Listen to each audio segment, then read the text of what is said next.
Greetings. We are in the lab. We're in the lab. Nope, we're not in the lab. We're in the back cave. Another segment of Run Tell That. And we got some special guests. As we say, always all our guests are special on Run Tell That. And we're going to be tweaking in a bit. We got Dominique Crumbley. We got family in the house. We got Dominique. Glad to have you here, Dominique. Then we got Lindsay Grovenstein in the house. Lindsay, glad to have you here. Family also. Then we got Kweisi Jones in the house also, Kweisi family. Then we got a new person joining us as Chase Rosen in the house. And I think Ivan may still be around. Ivan is here. Ivan can say something to us. Ivan, are you here, Ivan? Okay, we're going to roll with that. We're going to roll with again. Like I said, these are people dear to me right here. And so I got to say this, and because not only Case's family, not only are they family, and we said, all y'all share. We are on Our Black Media channel that is on, network that is on Facebook, because we're on Facebook right now, and then Our Black Media channel on YouTube. And so, Kweisi Jones, what is the greatest professional fraternity in the world? Delta Sigma Phi fraternity. International fraternity. That's right. Kappa Chi chapter, Savannah State University. Dominique, that's the best chapter. And the best chapter, Dominic. And what is the greatest social fraternity in the world? That would be Alpha Phi Alpha Fraternity Incorporated. Okay, so we got that out the way. So now we're gonna come to this again. We're gonna let y'all introduce yourselves. But then with the question I gotta throw out, and I just want y'all, just each one of you go and say. We'll start with Chase first, and that is, what is the best high school in Savannah, Chatham County, Georgia? And we want everybody to always get it right. It is a must that you get it right. What is the best high school in Savannah, Chatham County, Georgia? Well, I'm gonna have to say it's Jenkins. That sounds pretty good to me. You are a genius. Sounds pretty good. Bam. What's his name? Chase. Let me write that down. Please do. And so, all right. What is the best high school in Savannah, Chatham County, Georgia? Please get it right, Lindsay. Please get it right. You family, get it right, please. In Savannah, Chatham County, I guess I would go with Jenkins, but I'm an Effingham gal. That's where I graduated from.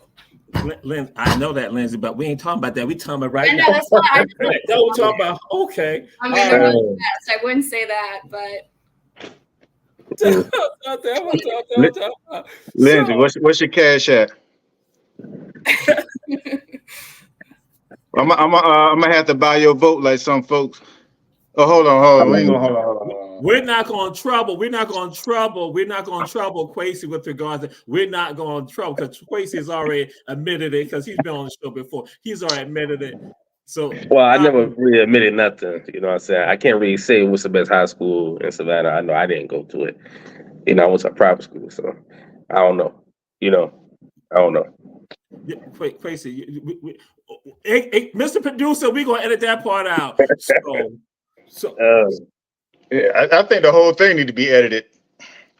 So Ivan, are you with us, Ivan? I think Ivan would say AE Beach High School.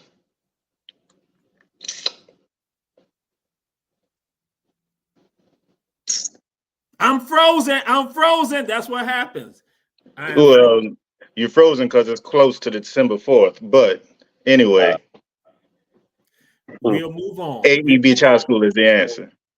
So we'll give y'all a couple of seconds to introduce yourself to the people, because again, we tell our run tell that family. We got some folks on here. We're about to engage in a conversation, and so we'll start with Kweisi, and because people already know Kweisi, so he can go and give y'all at least a sense of how we do this. Kweisi, go ahead and let the folks know who you are. So again, Yeah. So for those who don't know me, my name is Kweisi Jones. Young man from out of Savannah, Georgia, graduate of the illustrious Savannah State University, class of 2022. Something simple, like. All right, Lindsay. Hi, all. My name is Lindsay Grovenstein, and I'm the co-chair of the Democratic Socialist of America here. Like I said, I was born in Rankin. I went to Armstrong, up and around Savannah. Feel really drawn to trying to help out the community here. Now, I know this is called Young Folk. You said you graduated 2022. I'm flattered that I'm on the Young Folk. I graduated 2010, but I'm still. Okay. I still got that young spirit, but All right. Because again, it's all of us. We all down. And so now we count to Dominique. Yes, I'm Dominique Crumbley, born and raised in Savannah, Georgia. I'm a Memorial Hospital baby. I am lineage of West Savannah, Georgia, Newcastle Street. Tompkins High School runs in my veins. Beach High School runs in my veins. Savannah State, class of 2015, runs in my veins. I bleed orange and blue as well. Alpha Phi Alpha Fraternity Incorporated. That's crossed in fall 10. Been in the military since 2020. When I joined? 2002, right after high school when I graduated from Beach. So Savannah native to the blood and bone. All right. Chase. I'm out myself right now as a transplant. I graduated Gulf Breeze High School in Gulf Breeze, Florida in 2015. But I've been in Savannah for a few years now, and I love it. I care very deeply for its past and its future. And I hope that we can spread some of the love that has been here in its history. I hope that we can keep our communities that we're building today close-knit, family-built communities. All right. Yes, indeed. And we are still, I was just trying to see if Ivan is here, but if not, what we'll do.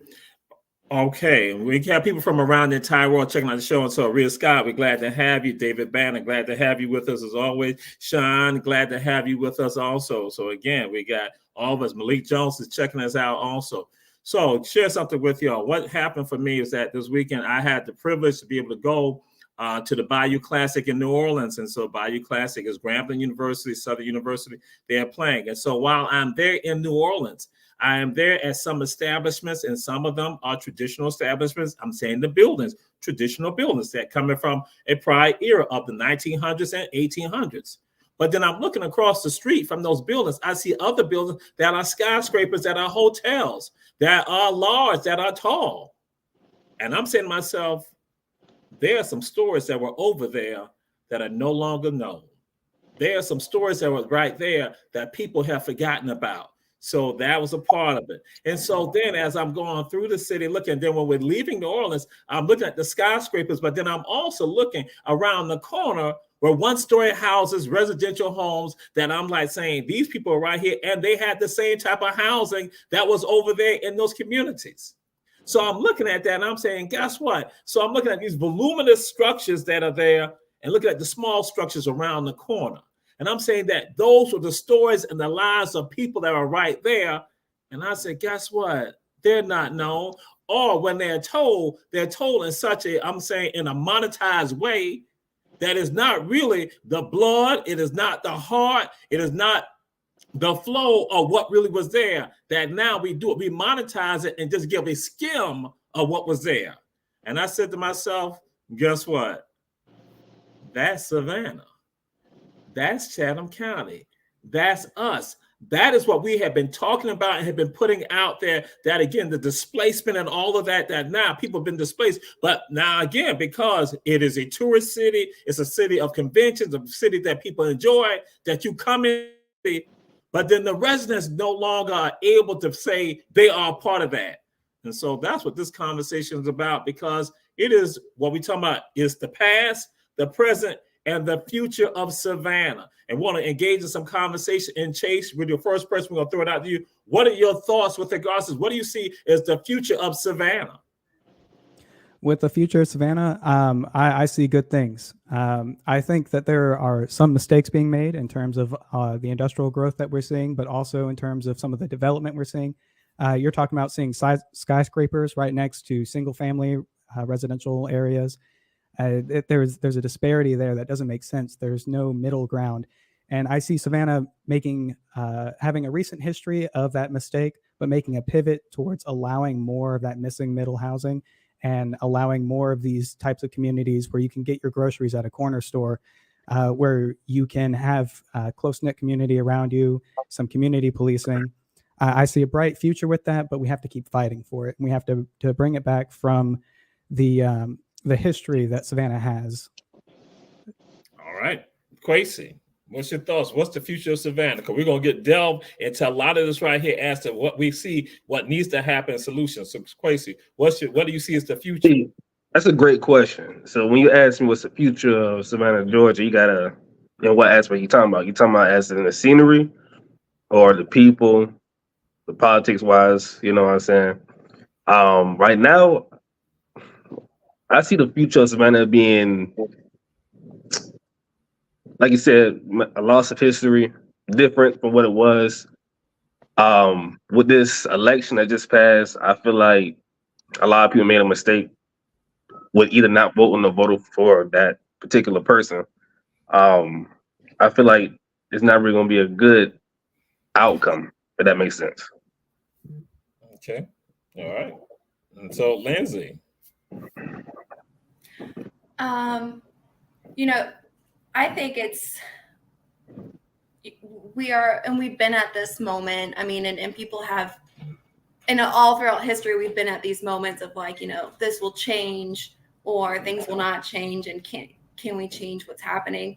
And what Chase and what Kweisi just said of we can envision a good future, or we can see it all falling. Either of those futures really could be what happens.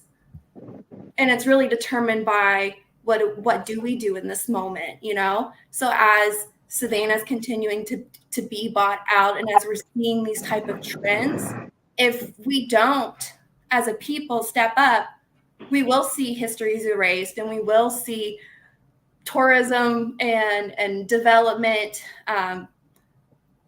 pushing people out. But then eventually people will get tired of it, and it'll probably turn into a wasteland.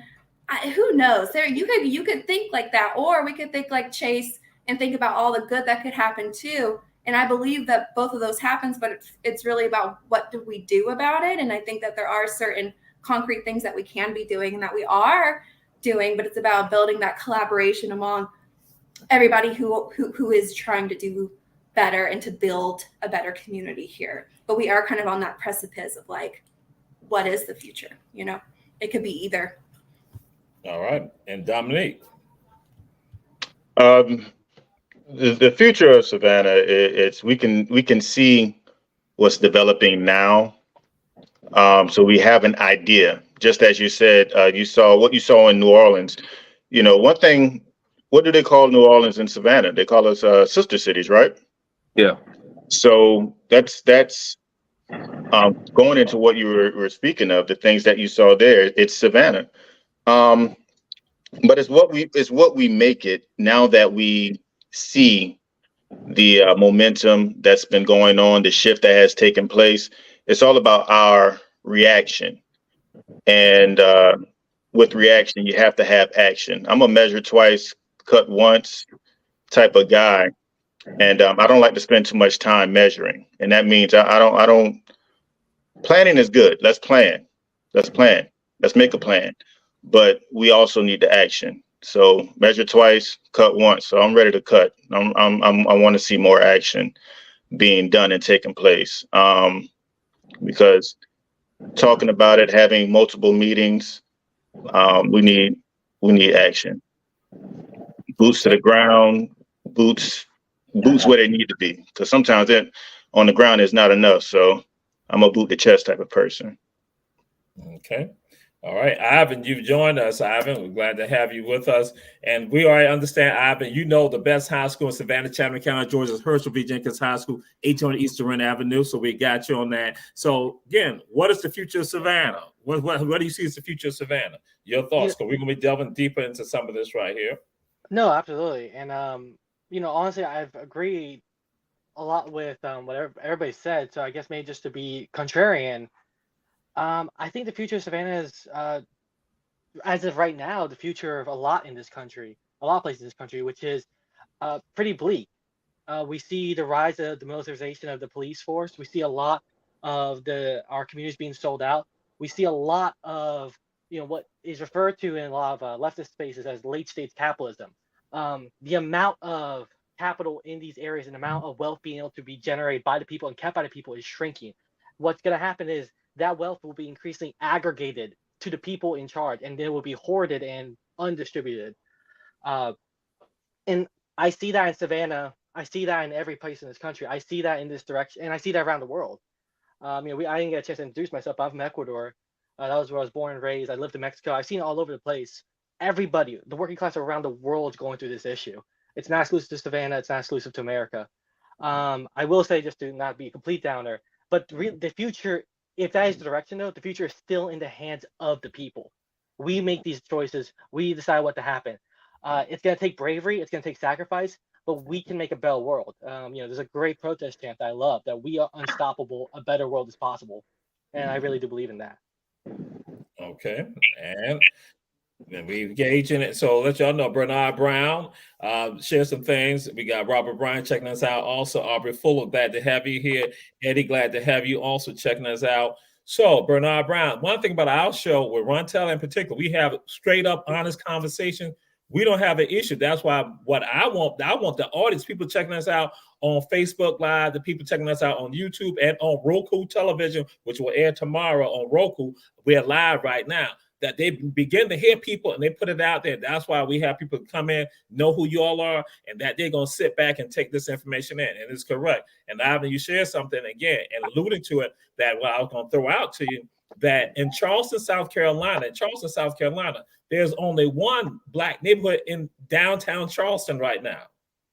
I had a conversation with someone last week or this weekend discussing about in Beaufort. In Beaufort, one Black-owned business, downtown Beaufort, South Carolina. So people look at this, but there were some plans that were hatched. Plans were hatched with regards to the plans. So people tell me they're from Charleston. I said, no, you're lying. You're from North Charleston. Then they said, oh, yeah, because, again, displacement. So they displaced the people and created a plan that now you have Charleston known as the friendliest city or the nicest city in the United States. But they displaced the residents, so they no longer live in downtown Charleston, but they got to drive back into Charleston to now work, but then leave after working hours. That is a part, again, what we talk about, what is going on, the plans, and that, again, and we have to actualize, manifest, and work towards this. And so that's why now I'll go to Kweisi, starting out with Kweisi with regards to this. Kweisi, what is the role of us about bringing about positive change or the betterment of our community? What are our roles with regard? What do you see as being our roles, your role with regards to? Because again, it's like each one of us, based on your organizations or yourself, what do you see as your role with regard to bringing about change to better the people? My role in particular, I will have to educate, because from what I've heard or seen, it's like the residents aren't informed of what's going on or what's going to happen. And for the ones who are informed, don't really care. Like, it ain't going to affect them, or they just wait till it's time to cross that bridge, when they don't understand that we are at the bridge now. That makes sense. So my role is, I feel like I need to be more outspoken and to educate the local residents of Savannah that this is not this is not a good thing for our local people, no matter what side of town you're from.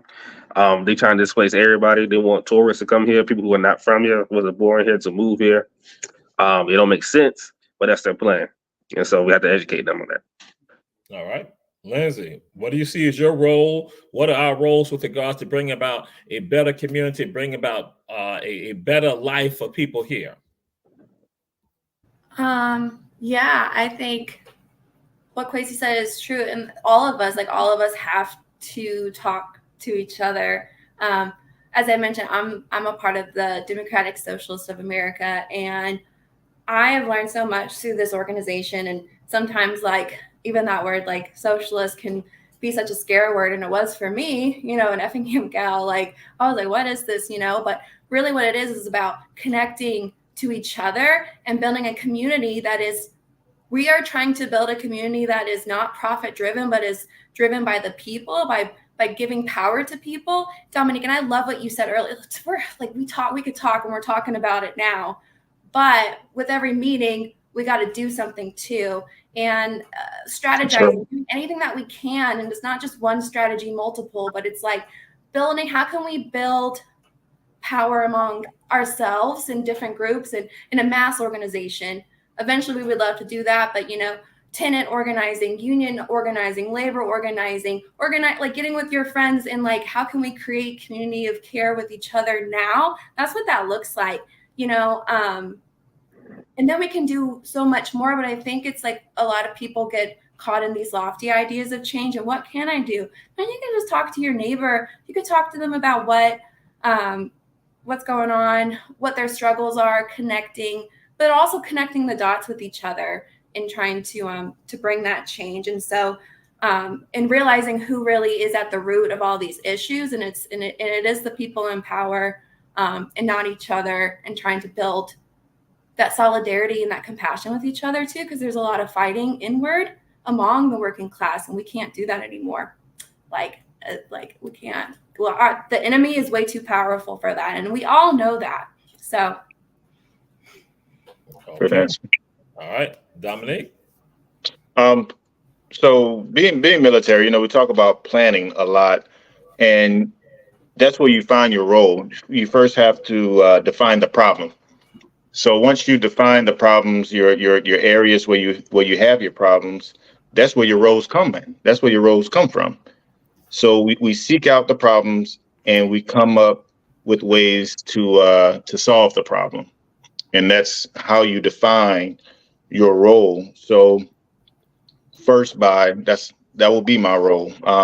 Whatever role I'm given, or whatever role that's given or provided to me from the problems that we see within the community. Okay. All right. So it can be multiple roles. I know it's not just one, because we have multiple problems. Mm-hmm. That's right. Ivan. When I think of, I could just repeat the question, just make sure I want to make sure I answer like right. What do you see? What is your role? What is the role of the entity that you're involved in with regards about bringing about positive change, bringing about upliftment, bringing about a better world? Right. No. With my organization, with the DSA, I'm co-chair with Lindsay. I see the purpose of that is to basically facilitate the people who understand the problem, and want to fix it on a large scale, and help organize these small projects in a direction that will bring that large change. It is we are the sum of our parts in that. That's why I see the role of DSA, and specifically with me, I suppose I would see myself, hopefully, to have some vision as a facilitator and organizer. I'm not here to tell people what to do. I'm not here to dictate the revolution or whatever we're trying to create. I'm hoping to help people create their revolutions. I'm hoping that I could be. I'm hoping to be a resource to people as they find their own problems out, fight for them, and I'm just there to take a place next to them and help support them as they fight for their rights. Okay. All right, Chase. Right. I agree with what Ivan just said a lot.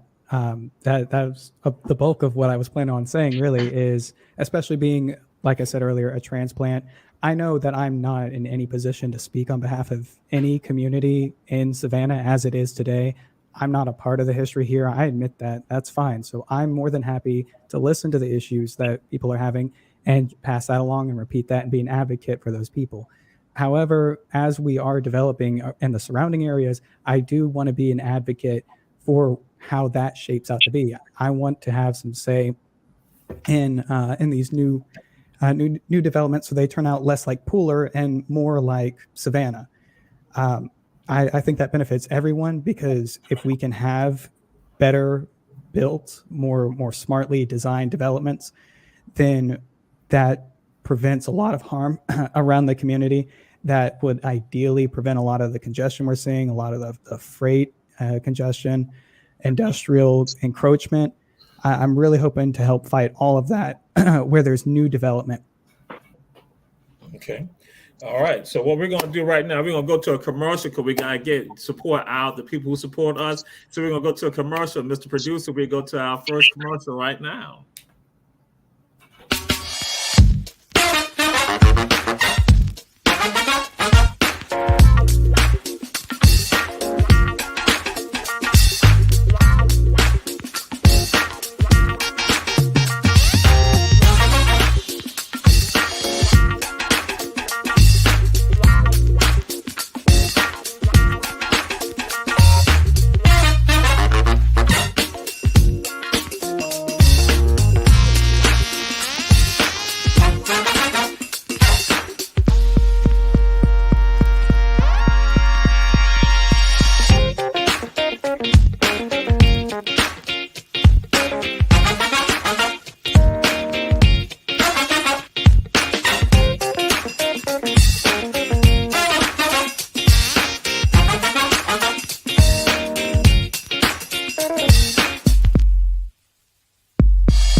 Tell that we're back. Jamal Terrain, our guest tonight. We got Lindsay Grovenstein, we have Chase Rosen, we have Dominique Crumbley, we have Kweisi Jones, and we have Ivan.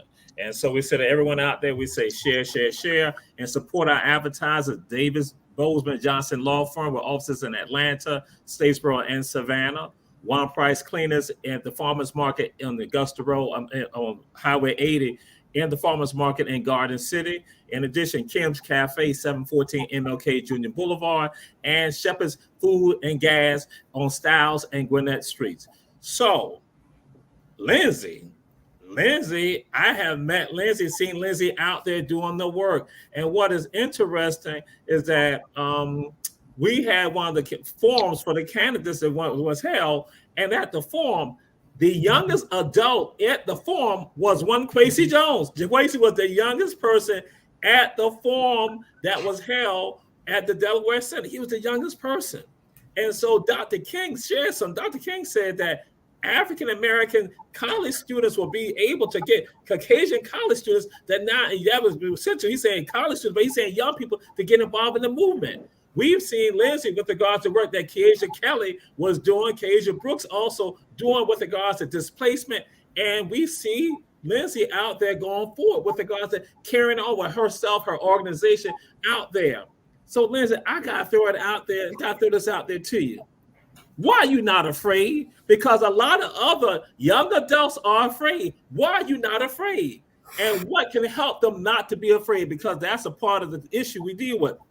We talk about it at home or on social media, but we don't take action. So what is it about you that make you get out there and get involved and to bring about helping build a better world? And so what can be done for them, for those who are afraid? Thank you, Dr. Torre. I appreciate it. And you too, you start seeing the same people out there, right? When you're out there. I don't know. I'm more afraid of what happens if I don't, my fear is not of the people. It's not me going out to at this point, like going out to protest and like in rallying and showing up in support and solidarity of any effort. and sometimes it's a lot, and it could feel like a lot of different things, you know, like we saw each other at the Foxy Loxy strike, you know, coming out for workers. We saw each other. We didn't see each other there, but I was out at Yamakra. We were canvassing as well when we were going out to the residents, and you go to all these different causes, and it's about building trust. We have to come out and let people know that we care. And truly, I'm more scared of what happens if I don't. What really got me going, you know, I guess it's just I've always had a heart for wanting to help people. Yeah, I was raised in the church, and sometimes I'm really disappointed about what the church does nowadays. But how it raised me to care about people and to care for others and for people who are suffering, you know. And it's just like, how could you turn your eye to that? So I just really challenge people. I think we get really caught into our comfort, into the busyness. And I know, you know, I don't have kids, probably one big reason, you know, I'm out there a lot, but it's about finding ways where you can fit in. I think people feel intimidated that if they can't go out to every event, or they can't, you know, like go out with a megaphone, they can't do that. Well, where can you serve? Like where can you fit in? You don't have to be at everything, but it is about finding your role. And right now I just have the capacity and the passion to like be out there as much as I can. All right. Okay. Dominique. What drives you? Why do you want to be involved? Why you want to get involved? Why you want to see change? Why you want to help uplift the world? Because the past that I've seen of everything that we've gone through, and seeing how it's evolved. So we're still going through a lot of what we went through in the past. It's just newer ways that it's being done. And like you asked, why wouldn't I be afraid? I think I can attest to that, or think my first deployment. I probably shouldn't be here. I've gotten shot at and everything. So I figure there's a bigger cause, because if I'm going to, you know, stand for something, I have to understand that I have to sacrifice. Huey P. Newton has a quote saying that the first thing a revolutionary must understand is that he's a doomed man. So there's no sacrifice. I mean, there has to be sacrifice if you're going to invoke change. And what I think there's a lot of people who have fear. You can't say that you want to change something and have fear. They don't go together. They do not go together. So to have no fear means that there's nothing that can be done to change my mind, because I've already considered myself, you know, a sacrifice for a bigger cause, for a higher cause. So I've been doing it since 2002. That's what I raised my hand to do. But now, instead of for the entire country, if I can do it for the entire country, why can't I do it for my community? Okay. All right. To Ivan. And I'll throw this out there to you because, again, being from Ecuador, you have Afro-Ecuadorians, you have Native American Ecuadorians who've been out there on the forefront. I should say that also in Colombia and in Brazil, sometimes they're facing the tirade of the government and also commercial ventures and also ranchers, where some of them are fighting for environmental issues, but also economic issues for all those groups right there. And they're on the bottom rung. And so you have the elites who are up top that we all talk about. So why are you not afraid? Because other people be afraid. Why are you here? Why do you get involved right here? Why you want to try to see a better world? Why are you not afraid? And what moves you with regards to that? Yeah, and I hate to be contrarian on this again, but I'll be honest, I am afraid. I'm involved with a lot of things. I'm involved around here. The last Palestinian every single time I go down to a protest, I'm scared. I'm terrified, actually. I want to show you how much you know about the Stop Cop City movement in Atlanta. I'm involved in that. I have friends involved in that. I'm scared for myself. I'm scared for my friends. I am terrified. I pushed, but it doesn't paralyze me. It doesn't stop me. I think it's because, I guess the way I look at it, the love I have for my community, for my friends, and for the world that I want, and for the justice this world demands is so much greater than whatever fear I could possibly have. And if you don't mind, if I could go to a quick anecdote about Ecuador, it's actually probably one of the earliest experience I have with movements. A gas station very close to my grandparents used to live in Quito, and a gas station, I believe it was an Exxon, that was very close to our apartment. There was an incident where a young Afro-Ecuadorian was shot by the owner. He thought he was stealing. He was not. It was an act of injustice. Now, I don't know what happened legally, but what the community demand was for that man to be fired from that. And I remember everybody gathered around, and we blocked the streets. We boycotted that place. There was nothing. That ExxonMobil had no business, had no peace in it. I believe for like about 3 days until that man was fired from that place. You know, this is a guy who shot somebody. I bet those guys, everybody who took to the streets were terrified. They were terrified to block traffic, terrified to confront that man. But whatever that fear was, melts into want and love for justice. And that's how I see it. All right, and powerful. That's what I say. You all got the stories and the experiences.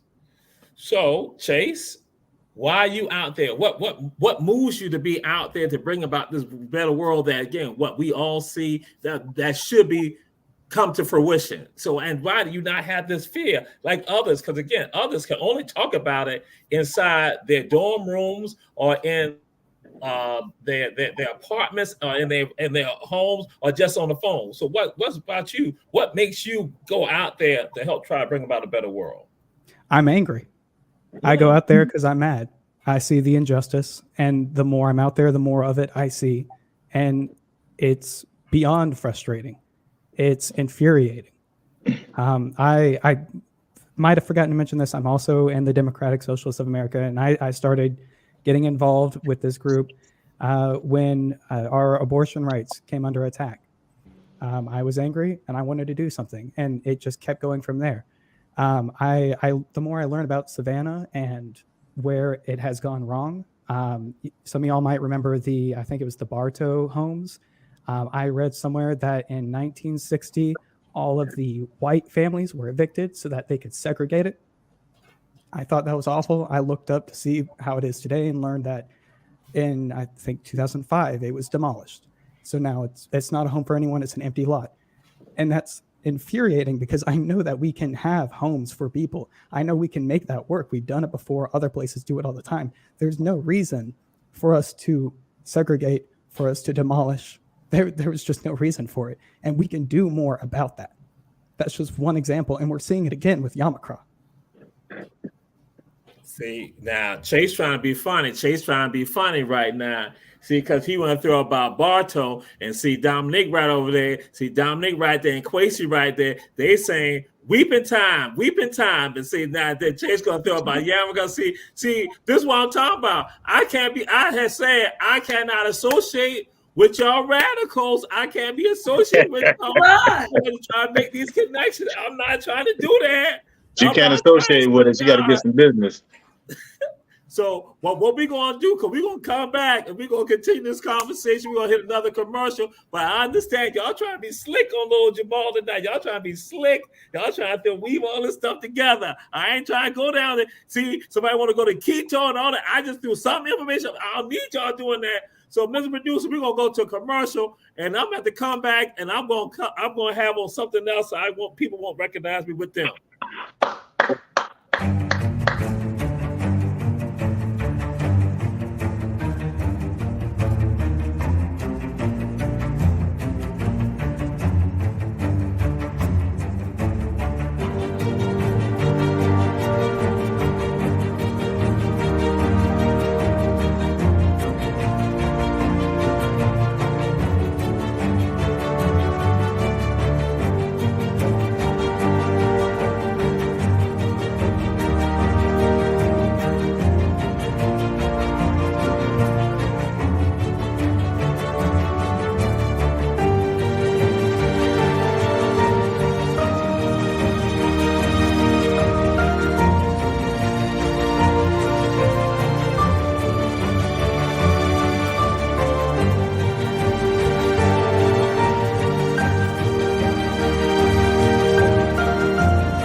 Run Tell That.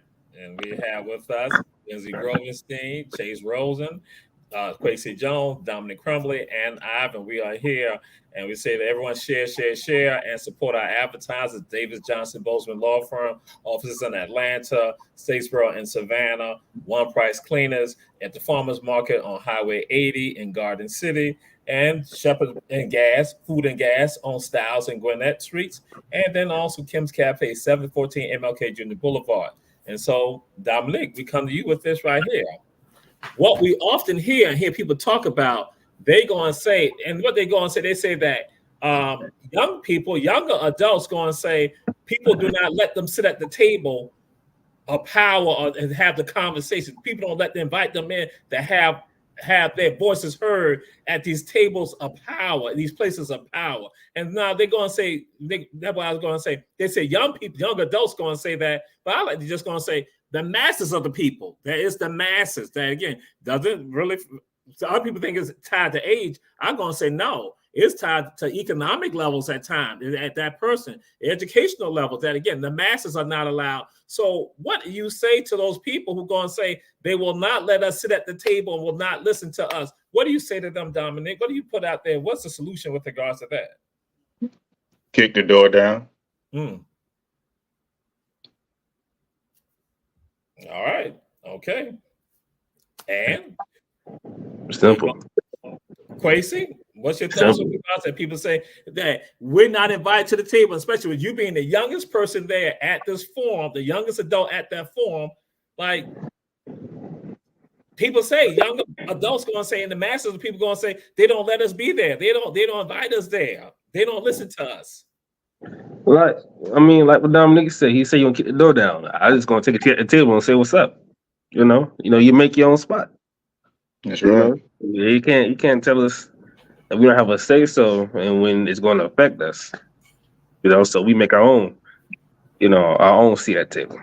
Especially if it's a public meeting. If it's a public space, who are you to deny me? Most definitely. If I may, it makes me think, yeah, we can kick the door down, and we do at times, sometimes.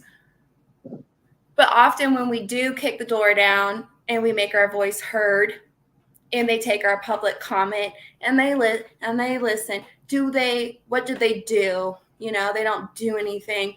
And I know that for the longest time, like 5 or 6 years ago, when I really, before I was into politics, I was apolitical. I did not care because I had the privilege not to care. And then I just started paying attention and I started trying to get to these seats to hear it out. And you are pushed, or if you're allowed there, you're bored to death when you're there because you have no idea what they're talking about. And what I love about what I've learned through more true leftists, not liberal leftists, but like actual left thinking, is that we actually, not only do we create our own seats at the table, we create our own table of power. And we don't have to go through these empty, useless city hall. Like, I can't tell you, we keep going to the city hall and be like, listen to us. What can they do anyway sometimes? And there's a place for that. But I think too often we're trying to get these channels to listen to us when these channels were never built to actually listen to us. They were never built to facilitate our true power, because that is antithetical to the entire system. So I think sometimes we think about how can we, it's about shouting, but not just shouting at the door, but shouting everywhere and building our own power and building it collectively and together and through. So sometimes you have to go through those systems, I understand, but I think sometimes we just put so much emphasis and it's always going to drain us. I see it draining us all the time because they never listen. Yvonne, you could speak to the Stop Cop City stuff, but they spend 7-8 hours telling people don't do it, and they still do it because they're bought out. At the end of the day, our voices do not weigh to the capital that these private interests bring. So we have to build our own power. And it's incremental. So, anyways. And I'm gonna let y'all know. Lindsay just took over. I had an order. I have a flow. Lindsay just went. She was gonna be the last one, but Lindsay just went. Just bam. You just took it over. But I couldn't help it. Respond. So, Ivan, we're gonna go to you right now. We're gonna go to you and Ivan. Go ahead. Well, no, I just really want to back up what Lindsay's saying, and also what everybody's been saying. And the thing is, like, that thing about like not letting us be at the table. I gotta be honest, I didn't ask for an invitation, and I don't want the invitation because I don't want to be at a table. I want to be in the streets.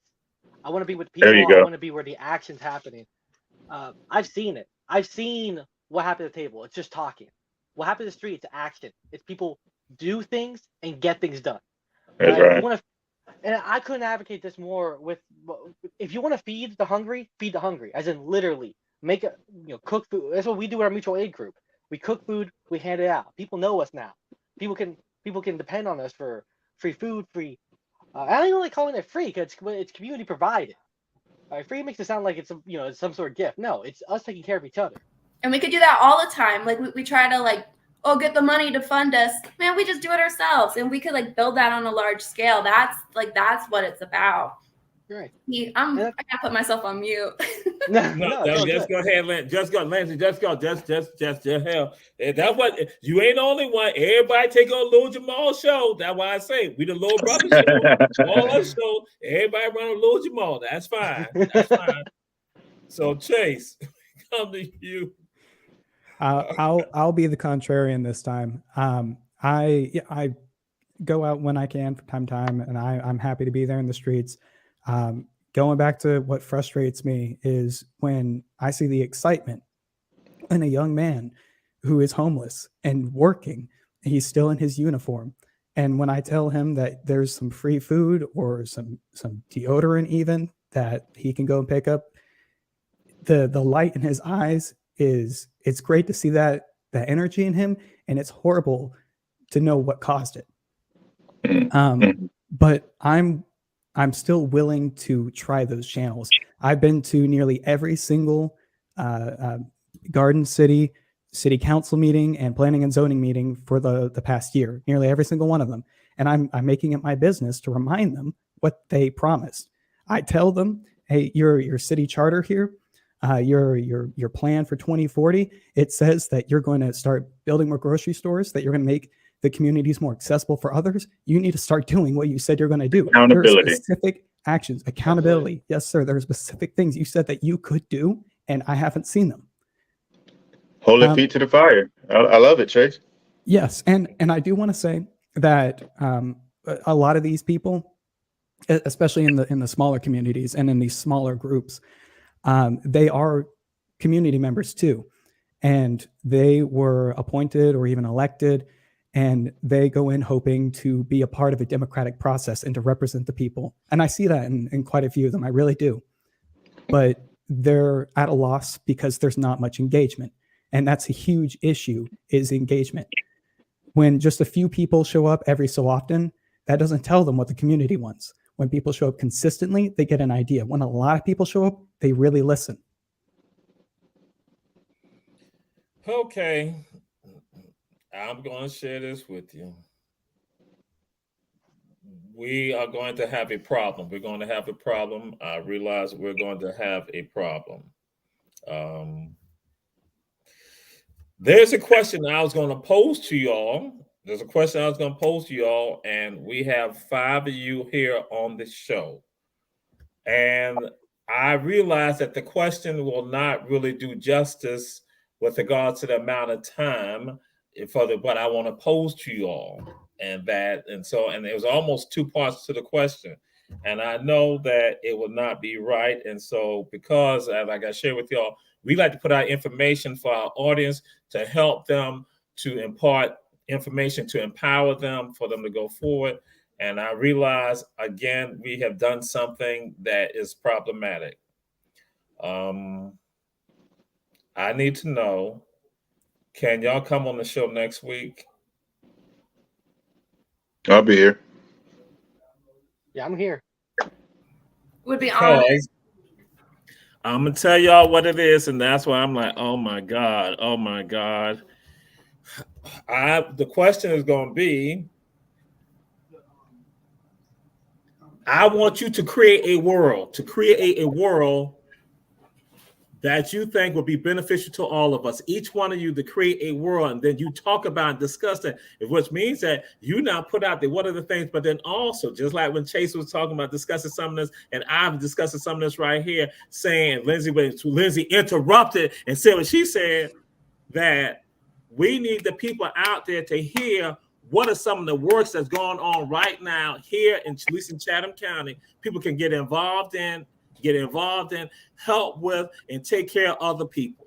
And so that's why I'm sitting here. I'm like saying, Jamal, they ain't gonna be able to really do justice with regards to all that and the projects that are going on. Saying, because y'all are all involved in projects, and saying discuss those projects. So that's what next week. That's what we want to talk about. You not putting out there to the public that the world that you see that needs to be created for all of us, for a better world, for a better society, for all of us. But then also, what are the projects that you all are working on, and how can people get involved in the projects with regard to that? Because again, you all are talking about some things that I think some of the people looking at the show right now need to be involved with, or at least spread the word with regard to that. But then also saying, hey, what's the work that you see all of us need to be doing too? So yeah, so that's why I like, not that I want to have y'all on next week. I feel I got justice to the people who are checking out the show, because folks are here. Bernard Brown, we don't care about what you talk about, Bernard Brown. Okay, Unless you're talking about beach. He making comments and stuff like that. So he's been like boosting me up there. I'm cool with him. All right. So again, but that's why, again, because I want people to hear, because again, you hear this work that's being done, and people sometimes get frightened about it, but you all are out there doing it. So that's a part of what I'm doing too, because I want to put people on the spot with regard to this, that some people sitting at home, they're looking at this and they're not engaging. And I'm like saying, you got to be engaged with this right here to bring about this better world. And so now what we're going to do, really, as I said, I had a two-parter. We're not going to do the two-parter. We're going to delve further into that on next week with regard to you all not giving your vision, you shaping the world that you see. And so, but now it's like, what are the words of inspiration that you can give to anyone out there? Words of inspiration that you can provide to people out there right now. So we come to you. What are words of inspiration that you think the people out there need to hear?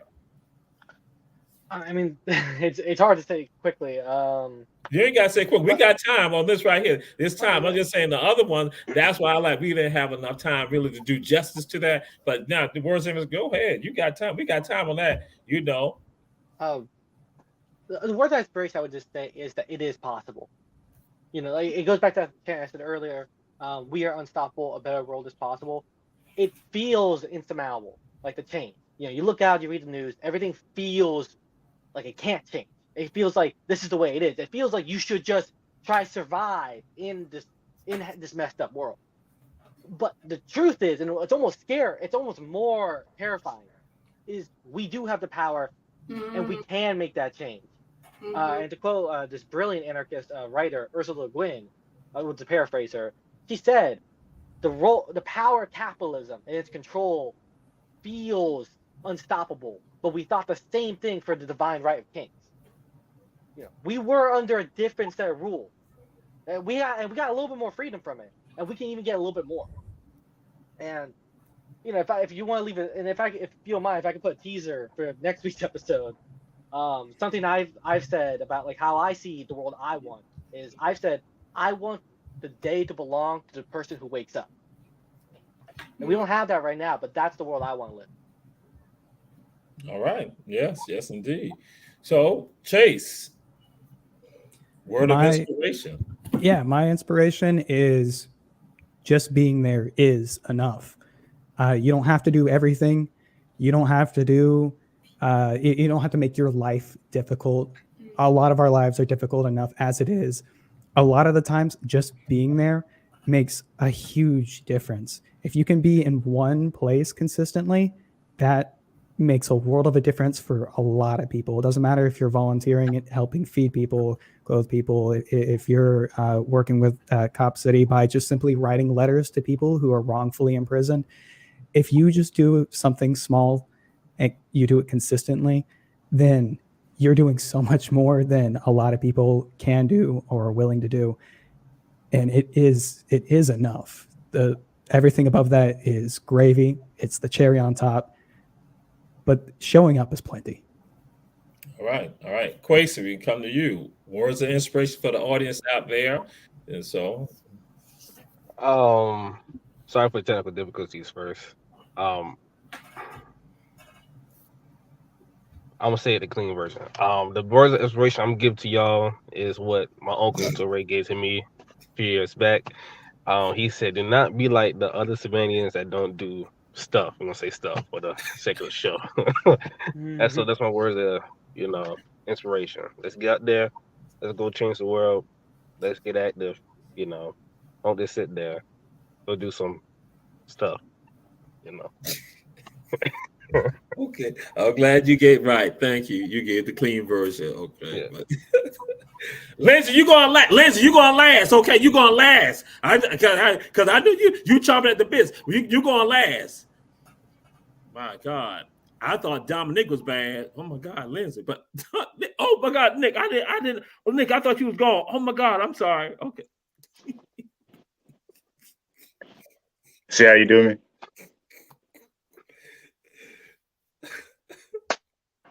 See how you do me? Inspiration. Where's the inspiration to the people that you did right now? My words of inspiration to anybody who wants to do anything is stop being nice. Stop being nice. Niceness has gotten us as a movement nowhere. We're in a system where the people who are in control are writing the rules, and they're breaking these very same rules that they're writing. And what we're doing is we continue to follow the rules that they're writing and breaking. So you can't believe eye for an eye, but at the same time, you don't go for the eyes. You don't push back. You have to get dirty. And I think that too many people are playing it safe. We don't have enough people who will get dirty. We won't have enough people to step to somebody. And I think that's something that we need. Because if not, we just continue to get ran over. Okay. All right. And Erica Taylor said that she's been inspired by y'all and that she'll be there with y'all to work with you all. Bernard Brown said the same thing, inspiration. So now why did I say Lindsay got to go last? Because now some of the things, Chase said some things. Ivan threw some things out there. Kweisi said some things. Dominic, you said some things that, again, because we understand what's happening. There's a lot happening in the world. And we understand that what's happening in Gaza and Palestine, we see the work with regards to that. But then also stuff is happening in Haiti. People don't have a conversation, don't talk about that. But then also with regards to what's happening in the Congo. And I put some stuff out there, and Lindsay then responded and shared some information with regards to that. And I thought that when I saw it, I was like, oh, we got to get that out. At least let people know that. And so, Lindsay, we want you to go ahead, give the words of inspiration, but also with regards to when you talk about Congolese families here and what can happen with regards to that. So that's why I want you to be last. That's why I want you to be last. Aw, thank you.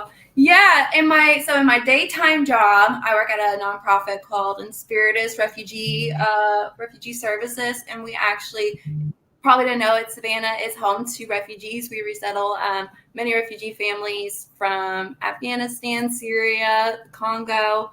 And what's going on right now, this has been so life-changing to me to meet all these families and to help them. And if you ever want to meet and help out families and volunteer, let me know. But on a non-professional side, as a socialist, I've learned so much more of like how we're all intersected and how a lot of the refugees that we're receiving, we also are like directly responsible for, like Afghans, and we left. And I could go on, and that could be a whole show. But it's like just getting involved where you can, where you're at, and helping people, and just realizing that we're all connected. I could go on and on, but we're all connected. Help. Don't play nice with the system, but play nice with each other. We gotta like build and grow our community with each other, and then really hit them where it hurts. But we have to do that. We have to do that together. And I'm happy to talk with y'all next week. Really appreciate the space and all that you do for the community, Dr. Torre. All right. And glad to have y'all because y'all are doing great work. And that's what we want people to recognize and see y'all and for them to know that they can do the same thing. And because as it stands right now, y'all are doing the work that other people need to be doing also and helping y'all in the midst. So we're glad to have y'all on the show. We have y'all next week. And with regards to this has been a great show. Just to let y'all know, it's been a great show because y'all have made it happen like that. And we're inspired with regards to this, and others have been inspired by y'all. We got people from around the entire world looking at it. Because we got people in the Middle East and in Asia and in Africa who were looking at this, and in India and in Europe looking at the show. So you're seeing what is happening right here in the United States, and people around the entire country seeing what's happening here. So again, this has been Ron Telvat, Jamal Toure, with Lindsey Grovenstein, with Chase Rosen, with Ivan, with Kweisi Jones, my nephew, Dominique, my brother, my son, my nephew, all that roll up in one, Dominique Crumbley. Glad to have y'all. And these are the people who are leaders of today right now, and we need to be embracing fully the work that they're doing. So again, couldn't do it without you all, and we're inspired by you all. We will see y'all on next week. Those of you checking out our Black Media shows, check out all our shows. The Rabble is next. The Rabble is next. So we'll see y'all. Peace and blessings.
I like that.